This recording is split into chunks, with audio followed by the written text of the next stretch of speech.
RBI সম্পর্কে, ঠিক আছে। তথ্যগুলো হচ্ছে ভারতের, এটাকে আসলে কি ভারতের কেন্দ্রীয় ব্যাংক বলা হয়, রিজার্ভ ব্যাংক অফ ইন্ডিয়াকে, এবং এটি 1 এপ্রিল মানে এপ্রিলের 1 তারিখে 1935 সালে প্রতিষ্ঠিত হয় এবং 1949 সালের 1 জানুয়ারি জাতীয়করণ হয়, তার হয়তো জাতীয়করণ করা হলো। এবং সব থেকে বড় ভেরি ভেরি ইম্পর্টেন্ট আর একটা প্রশ্ন থাকবে এখান থেকে, সেটা হচ্ছে এর সদর দপ্তর কোথায়? মুম্বাই, মহারাষ্ট্রে। এর বর্তমান গভর্নর মানে রিসেন্ট এই 24 থেকে আই থিঙ্ক এই 26 পর্যন্ত, 26 এখনের রিসেন্ট বর্তমান গভর্নর আসলে সঞ্জয় মালহোত্রা। এটাও কিন্তু আপনাদের জন্য আজকে গুরুত্বপূর্ণ 25টি জিকে প্রশ্ন নিয়ে এসেছি। প্রথমে একটা কথা বলি, এখানে 25টা জিকে ভাববে না, কারণ আমার প্রতিটা জিকের শেষে ব্যাখ্যা সহ দিয়ে তোমার আরও ধরো 25টা প্লাস হয়ে যাবে, মানে 50 প্লাস কোশ্চেন বেশি হয়ে যাবে। কিন্তু শুধুমাত্র কোয়ান্টিটিতে আছে 25টা, দেখা যাবে 25টা, কিন্তু তুমি প্রতিটার ব্যাখ্যা দিয়ে দেখতে পারবে প্রায় 50টার মতন কোশ্চেন হয়ে যাবে, ঠিক আছে। তুমি পুরো ভিডিওটা দেখো, শেষ অবধি দেখো, অনেকগুলো প্রশ্নের সমাধান পাবে এর মধ্যে থেকে। শুধু ভারতের টপিক নিয়ে আসে এবং প্রিভিয়াস ইয়ার থেকে অ্যানালাইজ করে মোস্ট ইম্পর্টেন্ট যেসব প্রশ্নগুলো আছে সেই সব প্রশ্নগুলো এখানে তুলে ধরা হয়েছে, ঠিক আছে। তাই শুরু থেকে শেষ অবধি জিকেগুলো দেখো, ঠিক আছে। তো দেখো প্রথম প্রশ্নটা কি আছে, ভারতের প্রথম লোকসভা নির্বাচন কবে হয়? খুব ইম্পর্টেন্ট প্রশ্ন, কিন্তু যেগুলো আমি এনেছি একদম বাছাই করা প্রশ্ন, একদম শুরু থেকে শেষ অবধি ভিডিওটা দেখো। ভারতের প্রথম লোকসভা নির্বাচন কবে হয়? 1947, 48, 50, 51, 52, 53, কোনটা বলো? আমি কিছুটা টাইম দেবো, তারপরে আমি নিজে বলবো এবং সাথে ব্যাখ্যা সহ বলবো। বলো কোনটা হবে? সঠিক উত্তর হবে 1950, 51। এবং এর সাথে কিছু একটা তথ্য বলি, যে 1950, 50, 51 না, 51, 52, ধরো 51, 52। এবং এটার যে সঠিক তথ্য সেটা হচ্ছিল 25শে অক্টোবর 1951 থেকে 21শে ফেব্রুয়ারি 1952 সাল পর্যন্ত এই কী হয়েছিল, এই লোকসভা নির্বাচনটা হয়েছিল। মানে এই আরে শেষের দিকে আর ওটাতে শুরুর দিকে হয়েছিল, ঠিক আছে। এবং এরকম দেখো প্রত্যেকটা আরও অনেক ডিটেলস সহকারে দেওয়া আছে, পরেরগুলো দেখতে পারবে। ভারতের জাতীয় মুদ্রা, হ্যাঁ, এই রুপিয়া চিহ্ন, এটা রুপির জন্য কে ডিজাইন করেন? এটা কিন্তু খুবই ভেরি ভেরি ইম্পর্টেন্ট একটা প্রশ্ন। দেখো এটা কে ডিজাইন করেন? উদয় কুমার, বিকাশ সেন, না রবি দত্ত, না সুশান্ত পাল? সঠিক উত্তর এবং কত সালে সেটাও আমি নিচে দেওয়া আছে ব্যাখ্যাতে। এটা সঠিক উত্তর কী হবে? সঠিক উত্তর হবে উদয় কুমার, ঠিক আছে। এবং এটার ডিটেলস একটু দেই, যে 2010 সালে ভারতীয় রুপির প্রতীক গ্রহণ করা হয়। এটা এবং কত সালে করা হয়? এটা 2010 সালে, কিন্তু এটা কিন্তু আর একটা অ্যাড করে রাখবে, ঠিক আছে। এটা 2010 সালে রুপিটার চিহ্নটা দেওয়া হয়। এরপরে আছে ডিসকভারি অফ ইন্ডিয়া, এই বইটি কার লেখা? গান্ধীজি, নেহেরু, আম্বেদকর, না রবীন্দ্রনাথ? বলো এটা কার লেখা? এটা কার? আমরা জানি জওয়াহরলাল নেহরু, তাই তো। আর ইনি বলতো এই বইটা কোথায় বসে লিখেছিল বা কোথা থেকে লিখেছিল, তার ডিটেলস এই যে নিচ থেকে পেয়ে যাবে, দেখো ব্যাখ্যা যায় ইনি কারাগারে বসে বইটি লিখেছিলেন, মানে যখন উনি জেলে ছিল, তাই তো। 1942 সাল থেকে 45-এর মধ্যে লিখেন। এবং এটি আরেকটা বড় কথা, যে এটি কত সালে প্রথম প্রকাশিত হয়? 1946 সালে, মনে রাখবে, ঠিক আছে। যে ডিসকভারি অফ ইন্ডিয়া এই বইটি কত সালে প্রথম প্রকাশিত হয়? 1946 সালে। কিন্তু লেখার সাল কত? 42 থেকে 45, কারণ এই 3 বছর আই থিঙ্ক উনি জেলে ছিল, ঠিক আছে, কারাগারে ছিল। এই জন্য সেখান থেকে ইনি বইটি লিখেছেন এবং সেটা প্রকাশিত হচ্ছিল 1946 সালে, ঠিক আছে। তারপর দেখো ভারতের, উত্তরটা বেরিয়ে যাচ্ছে, ভারতের কোনটি ভারতের সর্বোচ্চ বেসামরিক পুরস্কার? এটা আশা করি 99% স্টুডেন্ট জানো। পদ্মশ্রী, ভারতরত্ন, পদ্মভূষণ এবং পরমবীর চক্র। কোনটা হবে বলো? সঠিক উত্তর হবে ভারতরত্ন, তাই তো। এখন বলো, ভারতরত্ন হলো, এবার এই ভারতরত্নের কিছু ডিটেলস বলি, যে এটি কিন্তু মূলত 1954 সালের 2 জানুয়ারি প্রতিষ্ঠিত হয়। ভারতরত্ন পুরস্কারটা কবে থেকে স্টার্টিং হয় বা প্রতিষ্ঠিত হয়? 1954 সালের 2রা জানুয়ারি প্রতিষ্ঠিত হয়। আর আরেকটা গুরুত্বপূর্ণ জিনিস দেখো, এই ভারতরত্ন প্রতি বছর সর্বোচ্চ 3 জনকে দেওয়া হয়। কতজনকে এই পুরস্কারটা দেওয়া হয়? 3 জনকে দেওয়া যেতে পারে, ঠিক আছে, মনে রাখবে এই জিনিসটা। ভারতরত্ন পুরস্কার প্রতি বছর কতজনকে দেওয়া হয়? 3 জনকে। পরেরটা দেখো, ভারতের জাতীয় ক্যালেন্ডার, ভেরি ভেরি ইম্পর্টেন্ট দিয়ে রাখো। ভারতের যে জাতীয় ক্যালেন্ডার আছে সেটা ক্যালেন্ডার কোনটা? বিক্রম সংবৎ, নাকি গ্রেগরিয়ান, নাকি শাকা, না হচ্ছে তোমার বাংলা ক্যালেন্ডার? কোনটা বলে এর মধ্যে? ভারতের জাতীয় ক্যালেন্ডার। সঠিক উত্তর আমি বলে দিচ্ছি, সঠিক উত্তর হচ্ছে শাকা, ঠিক আছে। এবং এর ডিটেলস আর একটু দিচ্ছি, যে শাকা 1957 সালের 22শে মার্চে এটি কার্যকর হয়। এটা যে জাতীয় ক্যালেন্ডার হলো সেটা কত সালে হলো? 1900 কত সালে বলো? 57 সালে, না তোমার 22শে মার্চ, ঠিক আছে, এটি কার্যকর হয়।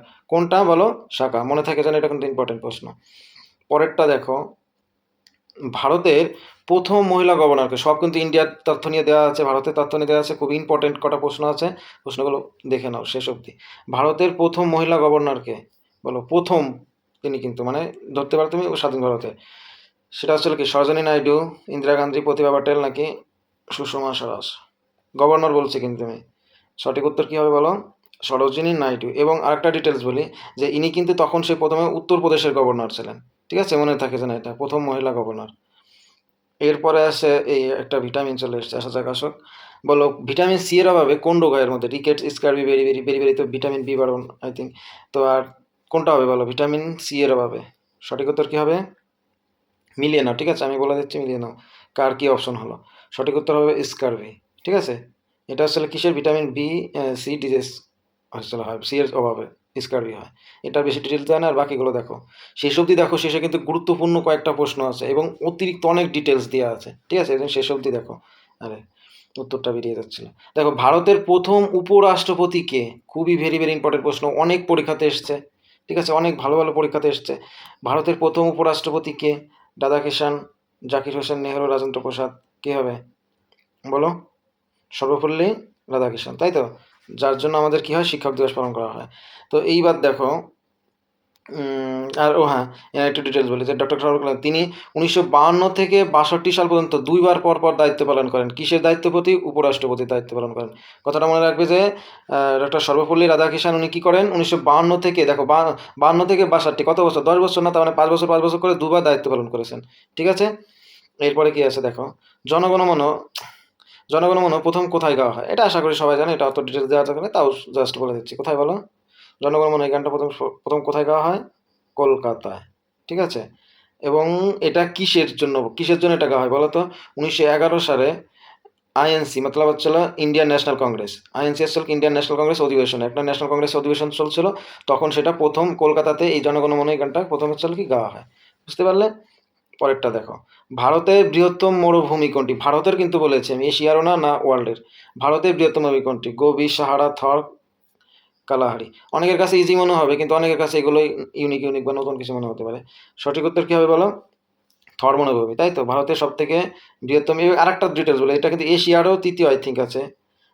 হ্যাঁ, এটা আসলে থর মরুভূমি হলো, এবং এটা এশিয়ার তৃতীয় না কত না, সেটা রাজস্থানে অবস্থিত। এটা কোথায় অবস্থিত বলো? থর মরুভূমিটা ভারতের রাজস্থানে অবস্থিত, ঠিক আছে। দেখো ভারতের প্রথম উপগ্রহ কোনটি? এর মধ্যে ভারতের সর্বপ্রথম উপগ্রহ কোনটা পাঠানো হয়েছিল আমাদের ভারত থেকে? চন্দ্রযান তো রিসেন্ট, এগুলো না, আর্যভট্ট, রোহিণী, মঙ্গলযান, কোনটা হবে বলো? ভারতের প্রথম উপগ্রহ সঠিক উত্তর হবে আর্যভট্ট, ঠিক আছে। এবং কত সালে দেখে নাও? 1975 সালে উৎক্ষেপণ করা হয়। তাহলে একটা প্রশ্ন, যে ভারতের প্রথম উপগ্রহ কত সালে প্রথম উৎক্ষেপণ করা হয়? 1975 সালে, এবং এটির নাম ছিল কি? আর্যভট্ট, ঠিক আছে। তারপরটা দেখো, ইসরো এর সদর দপ্তর, না সদর দপ্তর বাদ দেয়, সদর দপ্তর তো বেঙ্গালুরু, তো ওটা আলাদা। ইসরো এর পূর্ণরূপ কি? এটা আশা করি সবাই পারবে, ইন্ডিয়ান স্পেস রিসার্চ অর্গানাইজেশন, ঠিক আছে, এটা দেখেই বোঝা যাচ্ছে, আর অন্যগুলো তো হবেই না, বাদ দাও। তাহলে এটা হলো, এবং আরও কিছু ডিটেলস ইসরো সম্পর্কে দিয়ে দিচ্ছি তোমাদের, যে ভারতের মহাকাশ গবেষণা সংখ্যা, এটা হচ্ছিল ইসরো মহাকাশ গবেষণা সংস্থা, এবং এর সদর দপ্তর কোথায়? বেঙ্গালুরুতে, ঠিক আছে। তাহলে একটা প্রশ্ন, ইসরো এর সদর দপ্তর কোথায়? বেঙ্গালুরু, এবং এটি 15ই আগস্ট 1969 সালে প্রতিষ্ঠিত হয়। এটা কত সালে প্রতিষ্ঠিত হয়? 1969 সালে প্রতিষ্ঠিত হয়। কোথায়? বেঙ্গালুরুতে, এবং এই ইসরো, ঠিক আছে।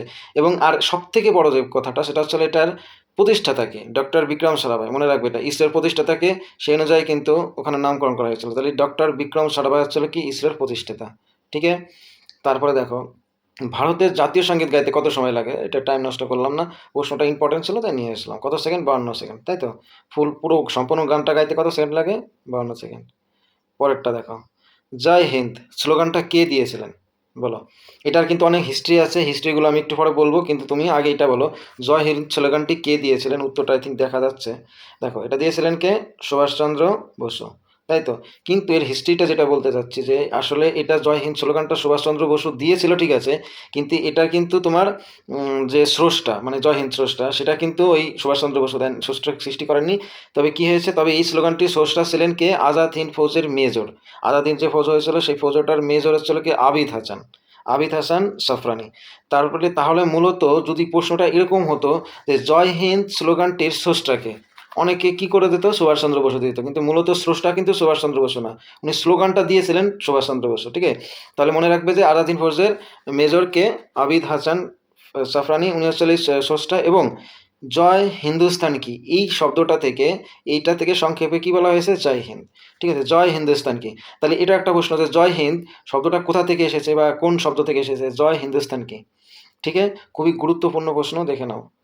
তারপরে দেখো, ভারতের জাতীয়, হ্যাঁ উত্তর বেরিয়ে গেল, ভারতের জাতীয় জলজ প্রাণী কোনটি? ঠিক আছে, ভারতের জাতীয় জলজ প্রাণী, মূলত একটা কথা বলে, জাতীয় জলজ প্রাণী তো হ্যাঁ আছে, কোনটা হবে? হাঙর, ডলফিন, কুমির, এই ডলফিন হবে। সঠিক উত্তর কী হবে? ডলফিন। কি ডলফিন জানো? ধরো ব্যাখ্যা আই থিঙ্ক দেওয়া, হ্যাঁ ব্যাখ্যা দেওয়া আছে। সেটা হচ্ছিল গাঙ্গেয় ডলফিন, মানে আমাদের গঙ্গা নদীতে এই ডলফিনটা একটা যাকে বলে স্থানীয় ভাষায় বলা হচ্ছিল শুশুক, ঠিক আছে। আর ওটা আসলে মূলত গাঙ্গেয় ডলফিন, গঙ্গা নদীতে পাওয়া যায় বলে গাঙ্গেয় ডলফিন বলা হয়। এটা আসলে শুশুক নামে পরিচিত স্থানীয়ভাবে, এবং এটি 2010 সালের 18 মে গঙ্গা নদীর ডলফিনকে, ওই দেখো বললাম না, গঙ্গা নদীর ডলফিনকে জাতীয় জল ও প্রাণী ঘোষণা করা হয়। জাতীয় জল ও প্রাণী ঘোষণা করা হচ্ছিল কি এই গঙ্গেয় ডলফিনকে, ঠিক আছে। তারপর এটা দেখো, ভারতের প্রথম রাষ্ট্রপতি কে? খুবই ভালো প্রশ্ন একটা। প্রথম রাষ্ট্রপতি, ভারতের প্রথম রাষ্ট্রপতির মধ্যে কে স্বাধীন ভারতের? সোনিয়া গান্ধী, প্রতিভা পাটিল, ইন্দিরা গান্ধী, দ্রৌপদী মুর্মু। কি হবে? প্রতিভা পাটিল, ঠিক আছে। এবং ওনার সম্পর্কে একটু ডিটেলস দেখো। তিনি 2007 সাল থেকে 2012 সাল পর্যন্ত 12তম রাষ্ট্রপতিও কিন্তু তিনি ছিলেন, ঠিক আছে। মনে রাখবে ভারতের প্রথম রাষ্ট্রপতি কে এবং কত সালে? 2007 সাল থেকে 12 সাল পর্যন্ত 12তম রাষ্ট্রপতি। এবং ইনি কততম রাষ্ট্রপতি ছিলেন? 12তম, ঠিক আছে, প্রতিভা পাটিল। এরপরে দেখো, ভারতের প্রথম মহিলা প্রধানমন্ত্রীকে, এটা আর বলার নয়, এটা সবাই জানো। ভারতের প্রথম মহিলা প্রধানমন্ত্রীকে? প্রতিভা পাটিল, সরোজিনী ইন্দিরা গান্ধী। কে হবে? মমতা গান্ধী নাকি? এই সরি সরি ইন্দিরা গান্ধী, ঠিক আছে। এবং শেষ প্রধানমন্ত্রী মমতা বন্দ্যোপাধ্যায়। দিলে কেমন হয় বলো? কমেন্টে জানিয়ে দিও যে আমাদের প্রধানমন্ত্রী যদি মমতা ব্যানার্জি হয় বা বন্দ্যোপাধ্যায় হয় তাহলে কেমন হতো দেশের মাইন্ড দেবো। ও সরি, তারাও এটা ডিটেলস একটা দিচ্ছি। ভারতের প্রথম মহিলা প্রধানমন্ত্রী ইন্দিরা গান্ধী, এবং তিনি 1966 থেকে 77 পর্যন্ত হয়, এবং পরে 1980 থেকে আবার 1984, এবং তারপরে শেষে গিয়ে একদম মৃত্যুর আগ পর্যন্ত তিনি প্রধানমন্ত্রী হিসেবে দায়িত্ব পালন করেন। খুবই ভেরি ভেরি ইম্পর্টেন্ট। কত থেকে কত? 66 থেকে 77, 80 থেকে 84 থাকে, এবং এরপর আবার প্রধানমন্ত্রী হন, তখন একদম মৃত্যু পর্যন্ত, মানে যতদিন পর্যন্ত বেঁচে ছিলেন ততদিন পর্যন্ত উনি প্রধানমন্ত্রীর দায়িত্বে ছিলেন। কে? ইন্দিরা গান্ধী, ঠিক আছে। তারপরে দেখো, আরবিআইয়ের ফুল ফর্ম কি? একদম বাচ্চাদের question. Reserve bank of India, তাই তো। রুরাল না, কিন্তু রুরাল মানে কি? গ্রাম্য। রিজার্ভ ব্যাংক অফ ইন্ডিয়া হবে, ঠিক আছে। এবং এটা সম্পর্কে খুবই ভালো কিছু ইম্পর্টেন্ট, ভেরি ভেরি কিছু ভেরি ভেরি ইম্পর্টেন্ট কিছু তথ্য দিয়ে দিচ্ছে, দেখে নাও আরবিআই সম্পর্কে, ঠিক আছে। তথ্যগুলো হচ্ছে, ভারতের এটাকে আসলে কি ভারতের কেন্দ্রীয় ব্যাংক বলা হয়, রিজার্ভ অফ ইন্ডিয়াকে, এবং এটি 1 এপ্রিল, মানে এপ্রিলের 1 তারিখে 1935 সালে প্রতিষ্ঠিত হয়।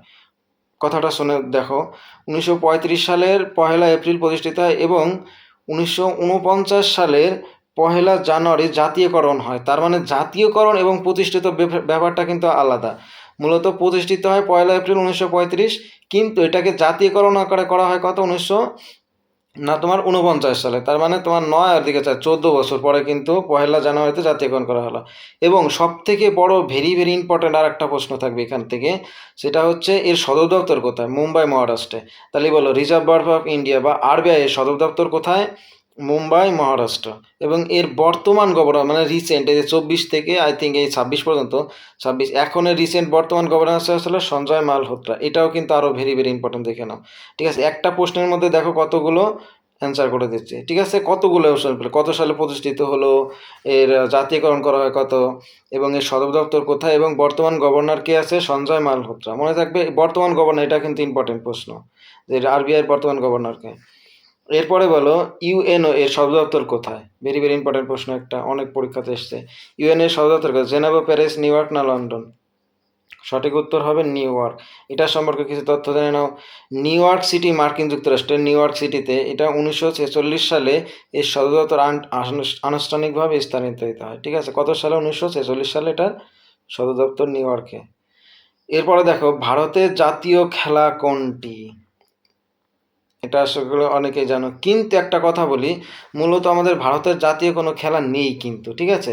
কারণ আমাদের ভারতের যে প্রধানমন্ত্রী বা অনেকে বলে থাকেন যে আমাদের খেলাটাকে, সব খেলাটাকে আমরা সম্পূর্ণভাবে দেখি, বিশেষ করে যেমন ক্রিকেট, হ্যাঁ ক্রিকেটটাকে তো খুবই ইম্পর্টেন্ট আকারে দেখা হয়। ফুটবল সেম একই একই রকম না হলেও ক্রিকেটটা একটু বেশি দেখা হয়, কিন্তু জাতীয়করণ করে করে কোনো খেলা দেওয়া হয়নি এখনও। কিন্তু যেহেতু পরীক্ষায় ভাষায় কোনো একটা লিখতে হবে, তাই আমাদের পড়ার সাপেক্ষে হকিকে ধরা হয়েছিল কি খেলা? জাতীয় খেলা। মনে রাখবে, ভারতের কিন্তু মূলত কোনো জাতীয় খেলা এখনও পর্যন্ত পাস হয়নি, কিন্তু হকিটাকে কি ধরা হয়? জাতীয় খেলায় ধরা হয়। আর সেটা কিসের জন্য? পরীক্ষায় প্রচলিত উত্তর হকি, মানে পরীক্ষায় দেওয়ার জন্য বা প্রচলিত একটা উত্তর হকি, কিন্তু আসলে ভারতের কোনো জাতীয় খেলা নেই। বুঝতে পারলে? আশা করি প্রশ্ন মনে হয় শেষ। না না না, সরি, 25টা কোশ্চেন ছিল। হ্যাঁ হলো। এরপরে কি আছে দেখো, ভারতের সর্বোচ্চ পর্বতশৃঙ্গ কোনটি? খুবই ভেরি ভেরি ইম্পর্টেন্ট, অনেক পরীক্ষাতে এসছে। ভারতের সর্বোচ্চ পর্বতশৃঙ্গ কাঞ্চনজঙ্ঘা, এভারেস্ট, নন্দা দেবী না কি ধলাগড়ি? সঠিক উত্তর কী হবে বলো?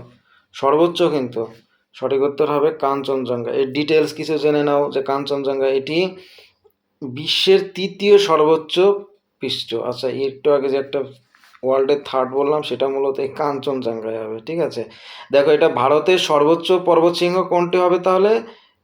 কাঞ্চনজঙ্ঘা, এবং এটা পৃথিবীর তৃতীয় সর্বোচ্চ পর্বতশৃঙ্গ। পরেরটা দেখো, ভারতের প্রথম রাষ্ট্রপতি কে ছিলেন?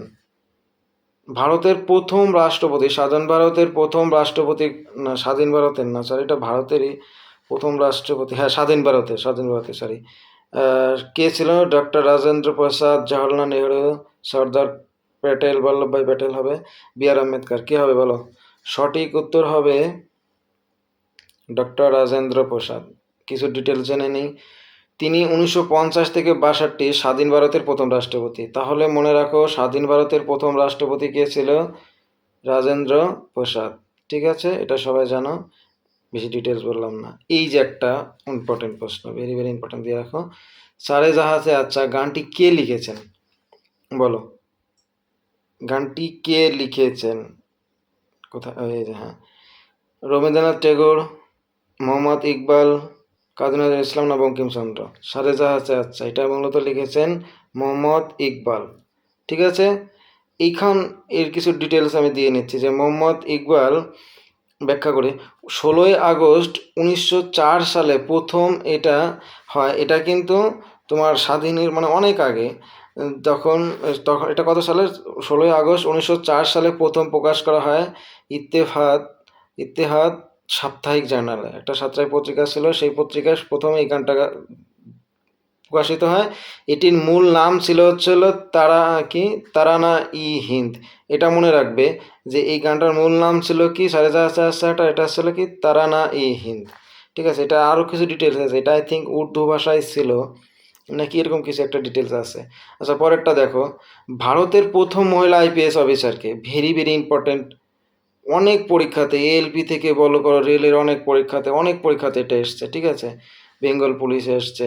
ভারতের প্রথম মহিলা আইপিএস অফিসারকে? কিরণ দেবী, ইন্দিরা গান্ধী, সরোজিনী নাইডু না প্রতিভা প্যাটেল? কী হবে বলো? সঠিক উত্তর হবে কি? কিরণ দেবী।